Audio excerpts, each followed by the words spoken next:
Hey, Robert's back. I'm here with Chris. Hey, Chris, how you doing? I'm doing well, Bob. How about you? Good, good, good. Awesome.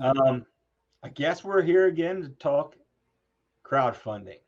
Yes. So this will be part two of our chat with crowdfunding. And I think last time we sort of talked about how much a book have to have done, or you should have done. I mean, you can choose whatever you like. And so I think one other very important thing is setting up your rewards. And in doing so, you also have to be thinking about your budget. Those two Right. sort of go along. Not only do you want to make money to pay yourself and everybody else who's producing this, but at the end of the day, you got to have money left over to create the items you're saying you're going to make Mm-hmm. in your Kickstarter. So I think you've sort of got to be careful about how many rewards you create. Yes.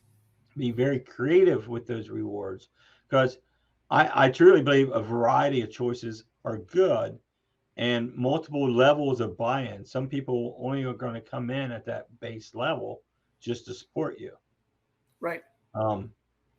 But then some people are going, well, I can toss them $50, or wow, look at that $100 set bundle. Mm-hmm. So Right. we're going to talk about different types of bundles. We both have had to go through and set these types of things up. And there's a difference between rewards and your bonus free stuff. Yeah. The stretch goals. Right. Stretch goals. So those we're going to talk about on another podcast, Right. because those themselves need to be part of the budget. Yeah.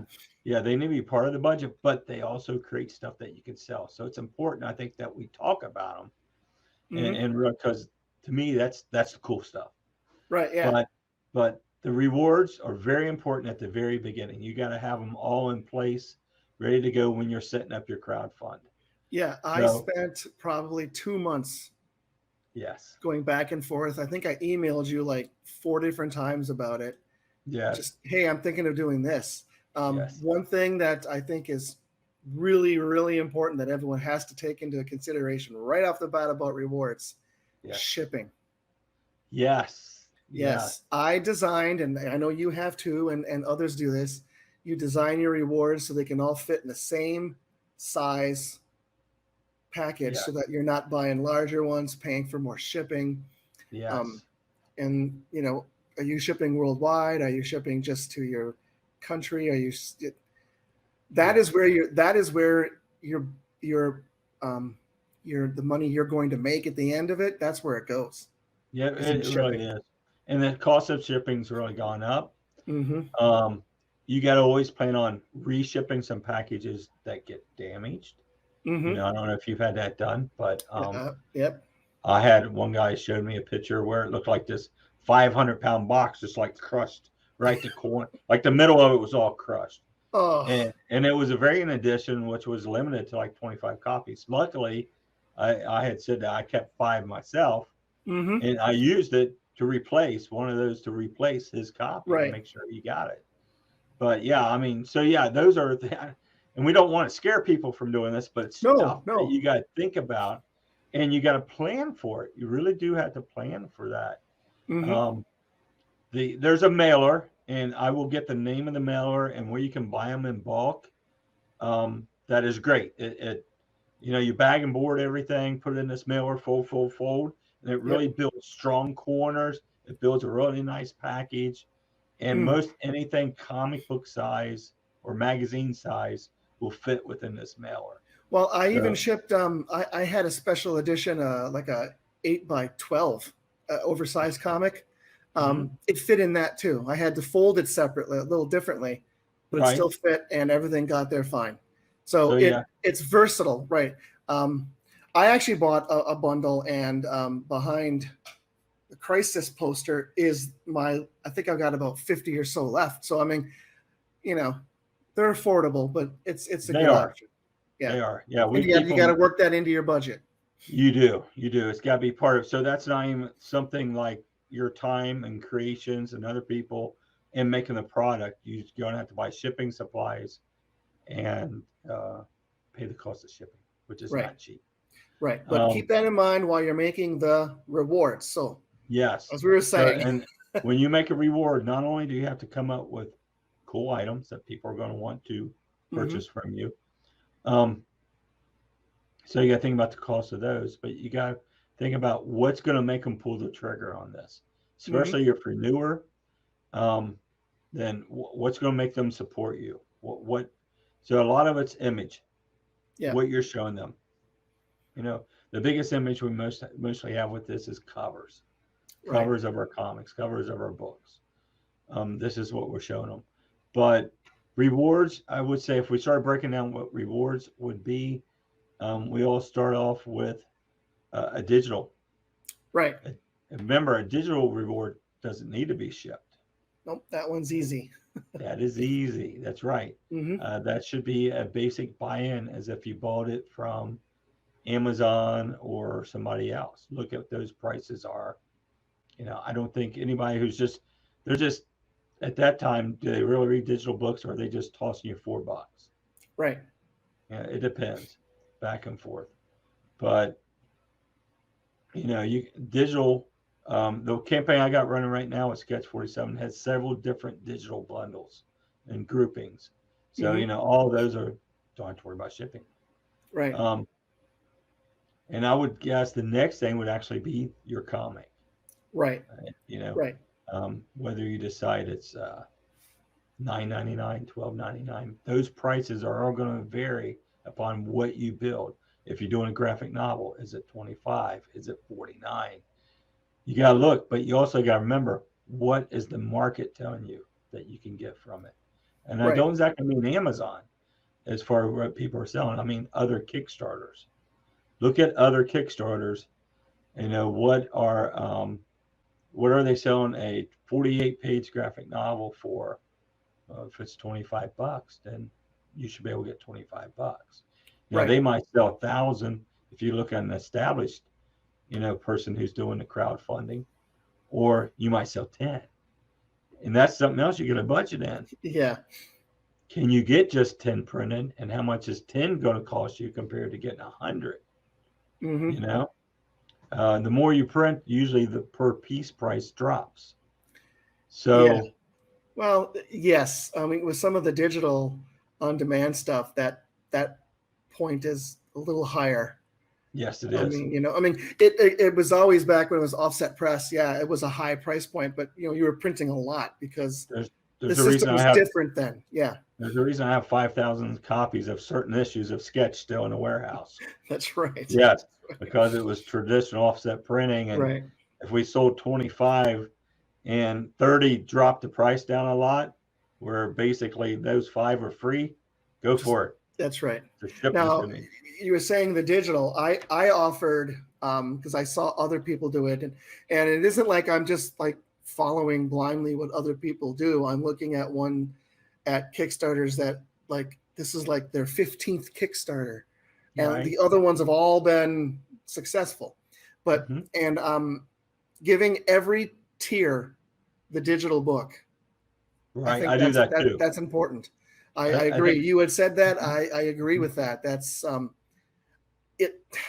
Maybe people just want to keep that book, and then they just want to read the book on their iPad or their phone or whatever they have, their tablet.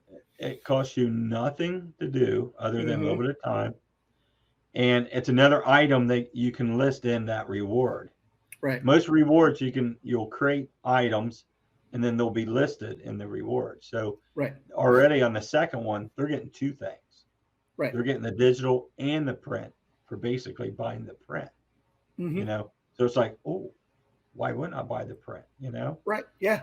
I also added, and I don't know how much it worked or helped, but everybody, even somebody who did there's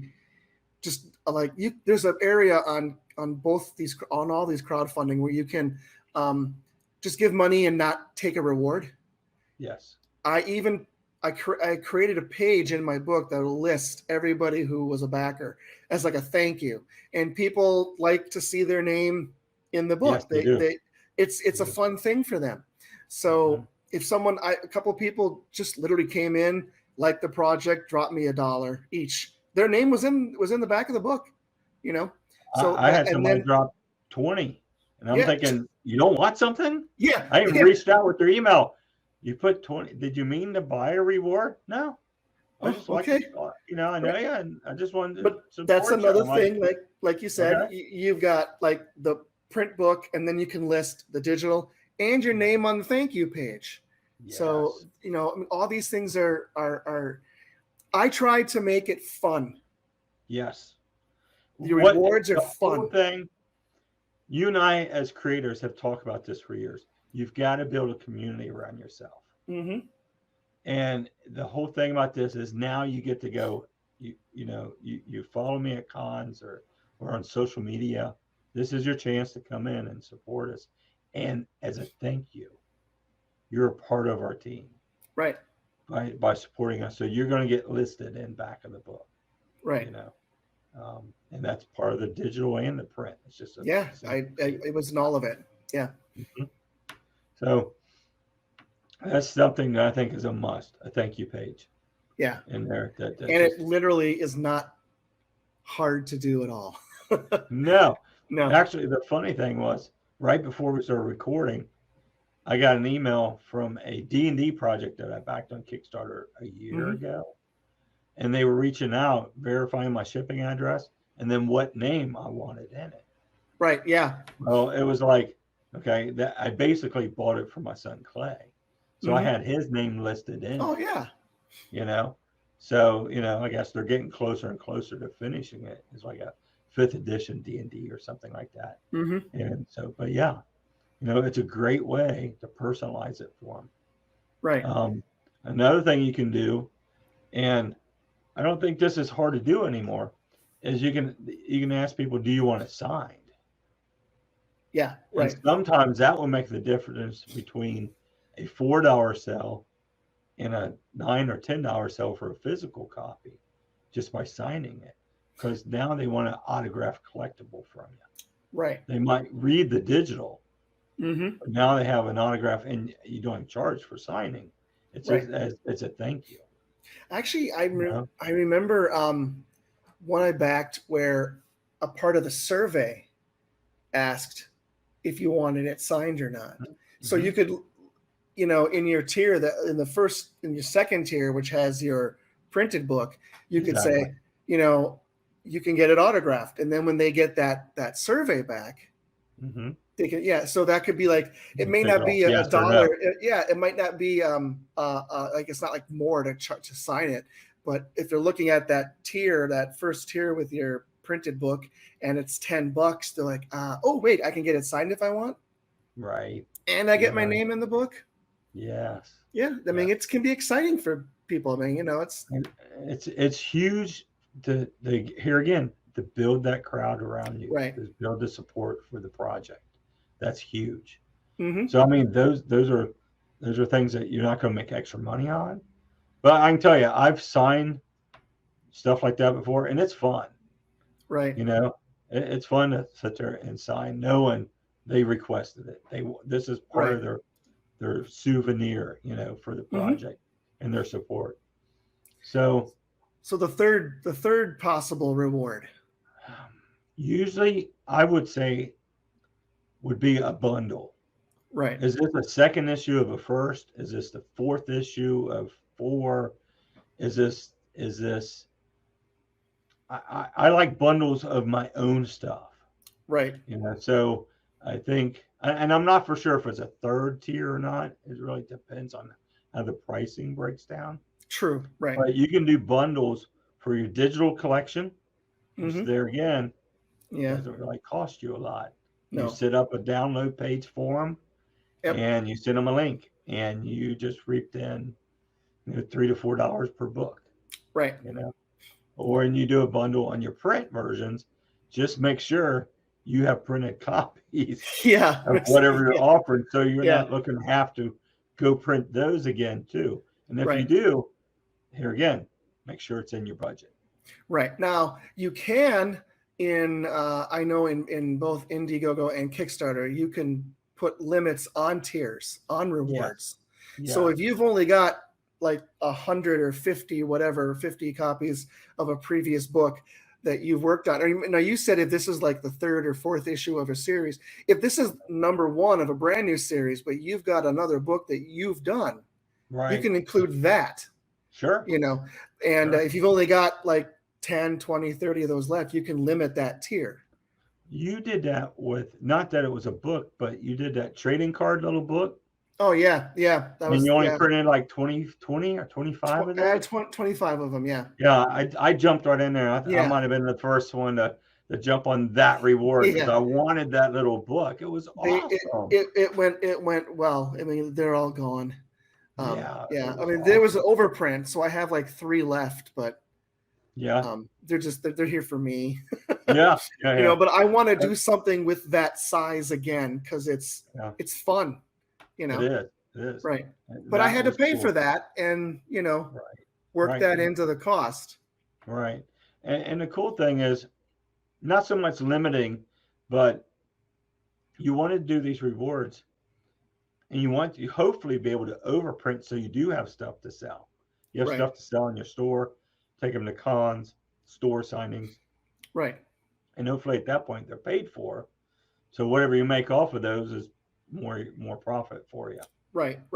So, but yeah, I would say bundles. Prints are a good thing. We did the 6x9 print when we did Paradox Wars.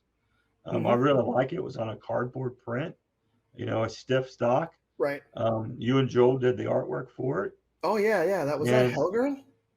No, that was Paradox Wars. Wait, it was the dinosaurs. Yeah, remember, I'm sorry, I'm thinking something else. Yeah, we were adapting the artwork a little bit here and there because the dinosaur didn't look angry enough. Yeah, we had to make him meaner. Yeah, and so those prints are pretty affordable. The thing is, you're going to order 100, 200, 300, but they're affordable, and it's something that there again you can sell along afterwards. Right. Yeah. Don't give them away after you've given them away on your crowdfunding. That was the special thing. Right. Word of warning, at least for me, alternate covers are cool. I do like alternate covers, but there have been some Kickstarters that I think the book looks great, and they have so many alternate versions of things. It actually gets confusing. Maybe it's because I'm an old guy. I don't know. I've kind of always been like that, I guess. You are old. No. Yeah, but I mean, 7, 8, 9, 10 different alternate covers. That might be. Well, because then you yourself, on your Kickstarter, you have to keep track. I know that Kickstarter or Indiegogo will give you a printout, and you can print it out and look at who got what, but then you have to sit there and go, okay, so cover B-C3 goes to, you know what I mean? One thing we missed out, and I picked this up off of Chaos Comic. Every reward gets a number. Yes, a backer reward. Yeah. It gets no. That a backer number. Your actual reward. You have reward number 1, reward number 2, and that way it makes grabbing all the merch. Like what we said is we had to make 10. We had to make 10 number 1s. We picked them all, bagged them up. These are number 1s. Okay. We sold, 30 reward number 5. We went, picked all that and sent them. So it was so much easier not getting confused about which cover, which print, I see what you mean. Which everything went together. So if you notice on all my images, there's a number on the left-hand corner of each image. I know how many of those I'll have to make.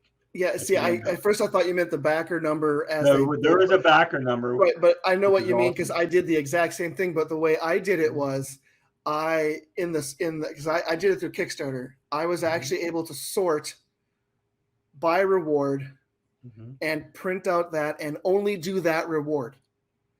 But I mean that, and I didn't have a whole lot of rewards. But you kind of you want to keep it easy for yourself. But you also don't want to be so easy that it's like a digital and a book. Be happy with it. It's not, They can go to comics. My thing is at the end of the day, if they can go to comic shop and just get this, there's no bonus for it. Yeah, right. I think I ended up doing 5 covers, which was sort of crazy. Yeah, that is. This project sat here for years, so I had tons of artwork that we could do. So what we did was we had covers that were limited, Like we only did like Mm-hmm. 25 of some covers. We did 50 of some other covers, and then we had the standard cover. Right. So it wasn't that hard to do. Mm-hmm. Always plan on, like I said at the beginning, plan on holding 5 back for yourself, because the odds are you might have to replace some of those if they get Right. damaged in shipping. And plus, you always want copies of your own project. Right. But yeah, I like that. I had covers from friends and other creators who's work in the industry and stuff like that, and it was stuff that was here. There's some of the projects that do like they'll do a Marvel knockoff cover with their character, and they'll do Mm-hmm. a vintage 1950s retro type cover. Oh yeah. So they're Yeah. holding it for different types of fans who might want to collect that style of covers, Right. So variant covers are probably one of the easier things to do, but there again, you're going to charge more, because the kicker to me, the variant covers, is there's only so many copies. Right. There's less copies, so you're going to charge more, because they're Right. going to cost you more. It costs you more to get 25 copies of something made than it does 100 copies of something made. Right. Well, yeah, and if you've got multiple covers and people only one of the covers only gets 4 orders, Mm-hmm. you have to print 4. Right. Right. I mean, if you go ahead and say you said this is 1 of 50 and you sell 4, Mm-hmm. you don't want to print the 50 unless you want to take them to shows, and that you're Right. in your crowdfunding did so well, you can go ahead and do that. You might want to print 10 and Right. keep a Google Doc file saying out of the 50 we printed 10 so far. Right. And that gives you 5 or 6 to take to shows, because there's nothing wrong with selling this stuff after the Kickstarter. I want to make that very clear. No. Right. No, you got to continue to build that fan base, continue to get these items out there. I've got some really cool. I've got 5.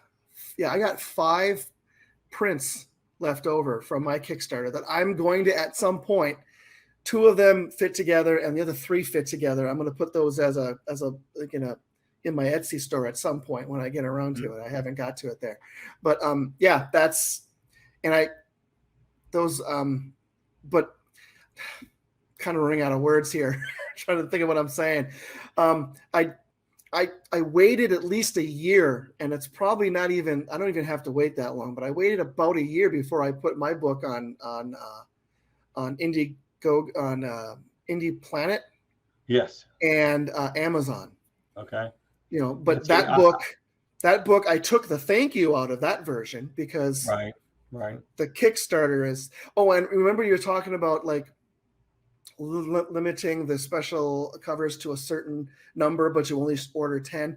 One thing I have seen, and I'm going to probably use in the future, is simply saying that this is a Kickstarter or Indiegogo or whatever crowdfunding you're using, exclusive. So, we're only going to print, if you want to do it this way, I'm only going to print what this is ordered here. So if you have your standard cover, you print those and you can sell them all the time after the show. I mean, after your Kickstarter. But if you want to keep it, even more exclusive, you could just say, look, I'm going to only print what's ordered. Right. And then I know you're talking about building product and having, but there's an exclusivity to that, and people might like that. Maybe an established creator can do that.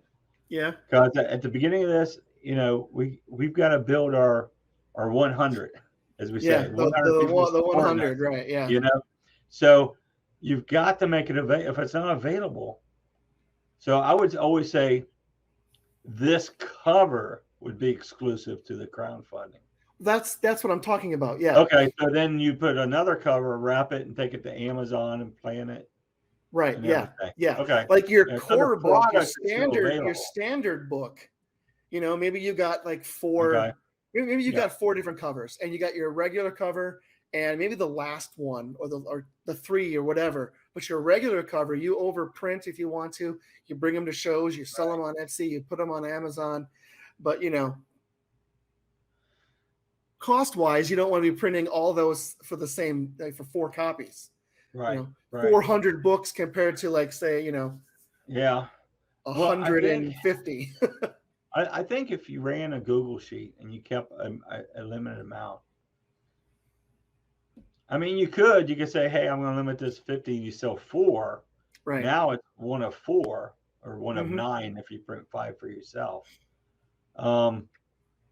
Somebody got a heck of a deal, because a 1 in 4 is to me is much more valuable than a 1 in 50 or 1 in 100. Yeah, I know. So, this might be why I personally would probably tend to shy away from a lot of multiple covers. The last one I was involved with was Freaks and Gods Volume 2, Number 2. Yes. We had, well, first of all, in that Kickstarter, the cover that was done for that book is only going to be found on that Kickstarter. Right. Because the book was also in previews, and that's a different cover. That's the standard cover. That's going to be in stores. I'm not even getting any copies from the Kickstarter because it's just for Kickstarter. I know. I don't agree. I like that. I agree. They asked me, how many do you want? And I said, I don't want any because it's just for the Kickstarter. That makes that special. You can get the regular cover by the penciler and myself, Giuseppe, which is a great cover. Yes, it is. I like it. I'll have copies of that in my store as soon as I get them. But that's just how I look at it. But you know what? We can disagree on that. Yeah. I think if I was to come back and do another comic, I would probably do an exclusive cover just for the crowdfunding, and then do a standard cover, which would be the $10 buy-in.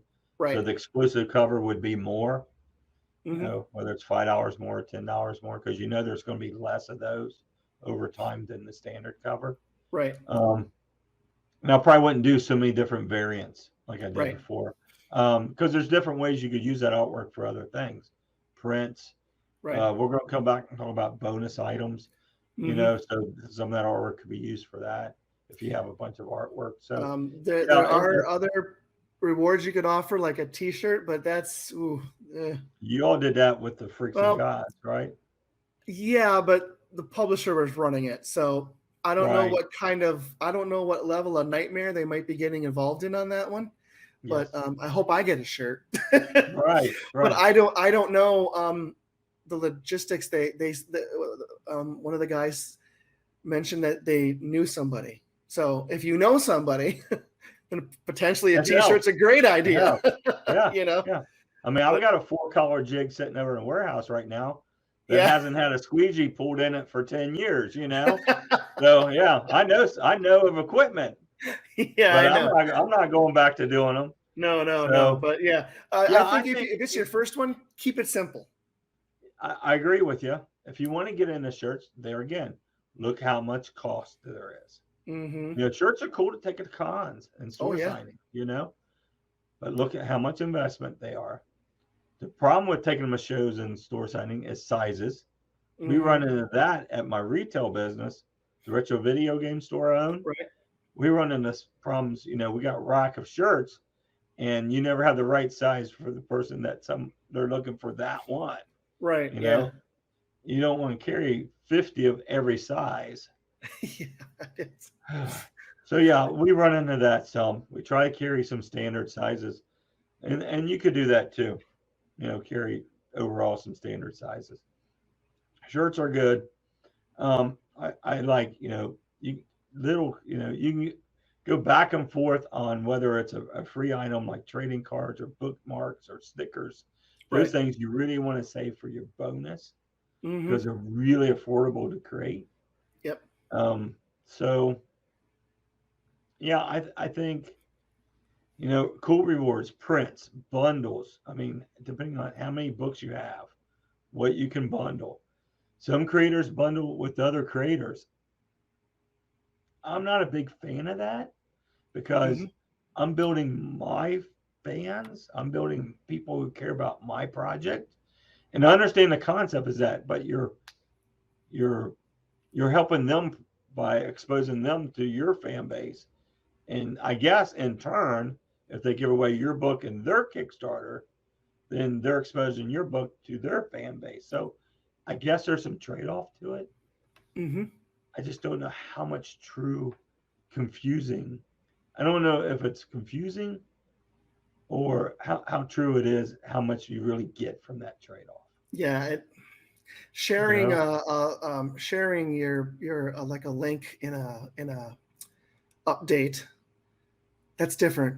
I mean, Yeah. that's fine. That's cool. I've done that, and I'll Mhm. probably do it. I will do it again when I do another one, because But it's like if I was doing Paradox Wars, yeah, I'd go, Chris, can I give away Freaks and Gods 1 along with this? Those are two totally different books.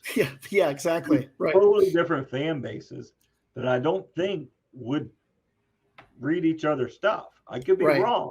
Right. And there's probably a percentage that would, but I don't see it, I guess if I had Blood and Roses jump into a 1950s world, 1970s world, yeah, it would make more sense. right. You know? Now, when I shared Tales of the Dark Tunnel, which is I used public domain characters for that, and then I created everything, the villain and everything. There were a lot of books that were out there. There was Temporal, I think Temporal Comics is doing like a who's who of public domain. They got some really new artwork, and I reached out to them. I said, look, my book has characters in it that's in your book. And they shared it. I shared theirs because they had a Kickstarter going at the same time. So yeah, you got to find, if you're going to share it, that's a good idea. But if you have an all ages book, share with another all ages. Oh, definitely. I mean, fantasy with fantasy, yeah. And sharing is a little different than bundling stuff together to make absolutely. It a reward. I've never, I can't. I mean, you've seen that. That's kind of weird to me. But a few of the indie guys and publishers that I know have done that. Right. They give away each other's digital books and stuff like that. And their concept is that they're tapping into multiple audiences. And I just. Yeah, you're there to kickstart or fund your book. Yes. Your graphic novel, Yes. So, yeah. Yeah. So rewards can be anything you want, but definitely digital editions, print editions, collections of both, if you have them. If this is your first book, then of course you don't have them. Prints are very affordable. Prints, I know everybody first thought is 11 by 17, big prints. No. Remember, you got to ship them. Right. So the smaller prints, the 6 by 9s, those are much better prints. They're smaller. They might actually get displayed. If you can print them on a cardstock, that's better. Shirts are good if you can fit it within your budget. Absolutely. You can get them made affordable. But remember, if you're not getting them done local, then you got the cost of shipping them to you. Yeah. And then so now that $10 ship, now that $10 shirt now costs you $15. Right. Yeah. And you sold it for $20, and now you got to ship it to someone else. Yes. Yeah. So it's not, that one, I just tossed that one out there because I have seen it. But my first book, I had Freaks and Gods. I had some of those back issues I could bundle with it. Right. But, yeah. If you don't have anything, all those other things, the prints and, again, I mean, this is your very, very, very first book. I think the prints and maybe one new cover, 2 different covers, the exclusivity of that is important too. Yeah. Yeah. I think another thing you and I discuss very often is variety of pricing of your rewards. Yes. That is very important. A cheap buy-in for $4 for a digital issue is cheap. Yeah. People will toss you $4 and they don't have to think about it again until you send them a backer thing saying, where do you want it sent? You know? Your regular, then, you need to go up. I like $10 increments as close to that as I can. Right. Because somebody's going to jump in at a $25 level or, go from a 19. There's certain, and you can research Kickstarter. They tell you a lot of people support like $20. Right. That's going to McDonald's nowadays. They'll cost you standard. $20. Yeah. Right. So you definitely want 1 or 2 bundles, and that brings up something else. You want a variety of prices on your rewards. You don't want 5 $20 bundles. Yeah, no. It gets confusing. Yes. And they're like, why? You know? So be very clear when you're setting up your rewards, very clear on how you title it, what is in it, and what they're getting. Mm-hmm. And that means you have to have images. You have to have images for your rewards tier, and then repeat those images in your story. Right. And Yeah. story, we'll come back and discuss story. That's a huge part of being successful, is how you build your story. Right. Everything from your history to what this project is, artwork, showing them. So you got to sell them. The story is your sales pitch. So we'll come back and give a Right. Yeah. That's a video unto itself. Yeah. It is, and it's long. You can put as much stuff in there as possible. Right. So, variety of Kickstarter. I know I've seen some people have $200 rewards, and they're one, and you are a producer. Original artwork is a big thing you could do. Oh, yeah, that's true. Yeah. You know, if you draw, there again, think about shipping size. But if you sell an original piece of artwork for $100, along with all the prints, all the printed items, all the digital items, if you're going to sell a piece of original artwork, honestly, you don't want to spend more than 2 or 3 hours on it. Right. Yeah. Because you got to think about your hourly wage here. Yeah, you do. You know, you don't want to spend all day on $100 piece of artwork. Right. Yeah. You don't. So, and of course, you know, you're giving away other printed items, the comic and all that along with it. That should all come together. But you could do one of those. You could do an awesome illustration, one of a kind, for $200.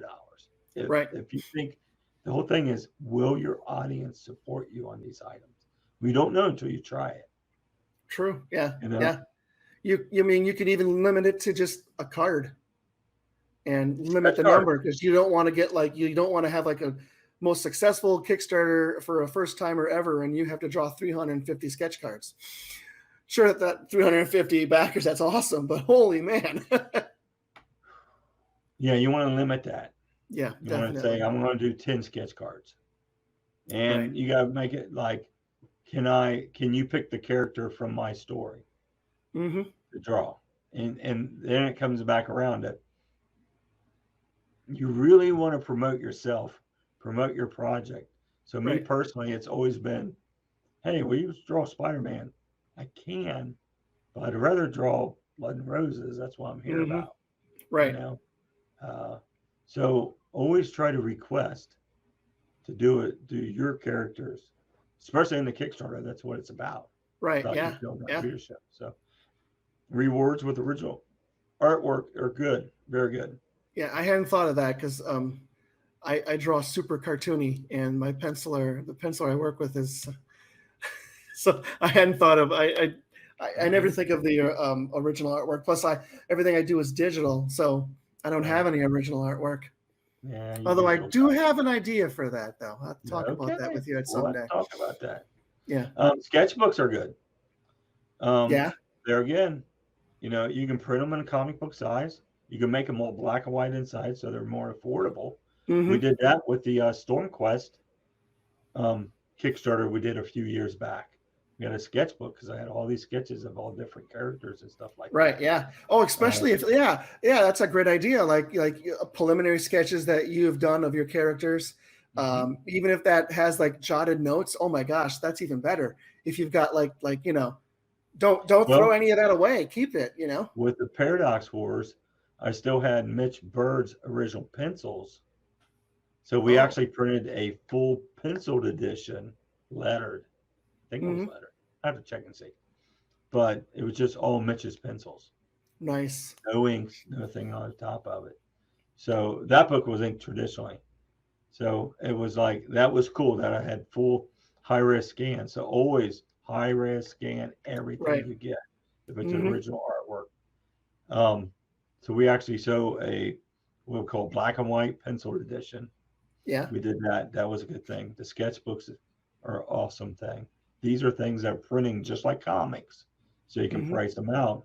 but Right. you can bonus that. You do your digital edition, your standard edition, and I want a sketchbook, or you do your digital edition, your standard edition, a sketchbook, and the black and white edition of the comic. Where Right. you Yeah. do the pencils. Right. Um, Yeah. A lot of on-demand printers nowadays actually have sketch covers they can do for your book. So you can back do to the that. original art. You're Back to the the original artist. art. But I mean, Yeah. limit that, because, like you said, you don't want to kill yourself for these rewards. Yeah. Yeah. You don't want to. Yeah, because then if you do sketch cards, you do sketch covers. Are you going to spend the next month drawing? I would just And say then one or say, the other. On top of everything, turn this out timely. Right. Don't plan Yeah. so many rewards, so many things that have to be coordinated and done that you can't meet your deadline, especially if it's not finished. Yeah. It's not finished. You want to meet your deadline. And another very important thing, I'm going to throw this in here, even though it's not about rewards, is communication. And I think that's another podcast we need to do. Right. I just saw an interview with some guys who did a video game, because I'm working on a video game. Right. And they planned to put it out in 2 years. It took them 5 years. Two brothers did everything for this game, but they posted a monthly update on the Kickstarter. Right. Okay. Keeping the community involved, keeping them updated. And he said they never got a negative response back, because we communicated and we answered every question. And that's important. Right. Because they're not, because you don't want your backers to feel ghosted, that they just wasted all this money. Because as soon as your campaign is done, that crowdfunding site, within like an hour of it being, they draw the funds. Yes. So yeah, and that's absolutely right. I did that too. When I got the book shipped to me, I took some pictures. I didn't do a video. I just took some pictures of them opening them up, and I updated that so that, hey, look, I got the books. We're moving along. Right. You're right. It's not rewards, but it is important. And it's all about building that crowd around you, building that 100 supporters. It's all boom. So, okay. So rewards. If you have questions, you can drop something down below. Yes, please. Yeah. And we will, research it, do what we can. I wouldn't do 50 rewards. I like to keep mine within 10, 12. Yeah. I think mine was under 10. That's a good variety. You could go up to 15. Right. 20 rewards would be a lot of rewards. I would try to keep it around 10 to 15 rewards, because that's a good price variety. It's breaking it down. Right. Be careful of your time. There again with the sketch stuff, very important. So right. You can. So I'm good. You good? Yeah. One last thing is, yes, sir. Kickstarter and Indiegogo will actually say, when you read their stuff, I would go through some of that and read it. It's great, great suggestions and ideas. They even say, you don't want to spend. We don't want you to spend all your time making rewards. That's not the point. No. Right. At the end of the day is to publish your story, tell your story, and then set up for the next one. You know?